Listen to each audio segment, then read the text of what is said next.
శ్రీవారికి నూతన వధూవరులు శుభలేఖ పంపండి, దీవెనలు పొందండి. పెళ్లి కుమార్తె పెళ్లి కుమారుడికి శ్రీవారి అక్షింతలు, కుంకుమ, కంకణం, శ్రీ వెంకటేశ్వరుడు, శ్రీ పద్మావతిల ఫోటోలతో కూడిన ఆశీర్వచనం పత్రిక, కళ్యాణ సంస్కృతి పుస్తకం, భక్తుల నుండి విశేష స్పందన.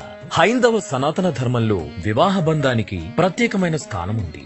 ఇంతటి విశిష్టమైన వివాహానికి కలియుగ వైకుంఠం శ్రీ వెంకటేశ్వరుని ఆశీస్సులు అందితే అంతకన్నా కావలసిందేముంది? ఈ మహత్తర అవకాశాన్ని తిరుమల తిరుపతి దేవస్థానం భక్తులకు కల్పిస్తోంది. ఇందుకు చేయాల్సింది ఒక్కటే, పూర్తి చిరునామాతో వివాహ శుభలేఖను పంపితే చాలు. శ్రీ పద్మావతి అమ్మవారి ఆశీస్సులతో సకల శుభాలు కోరుతూ తిరుపతిలోని టీటీడీ పరిపాలనా భవనంలో గల శుద్ధ ప్రతి విభాగం సిబ్బంది నిరంతరం శ్రమిస్తూ ప్రతి సంవత్సరం 10,000కు పైగా నూతన జంటలకు శ్రీవారి ఆశీస్సులు అందిస్తున్నారు. శ్రీవారి ఆశీస్సులు ఎలా పొందాలి? శ్రీవారి ఆశీస్సులు పొందగోరు నూతన వధూవరులు కార్యనిర్వహణాధికారి, టీటీడీ పరిపాలనా భవనం, కేటీ రోడ్డు, తిరుపతి 517501 పేరిట పూర్తి చిరునామాతో మొదటి వివాహ శుభలేఖను నెల రోజుల ముందుగా పంపితే చాలు.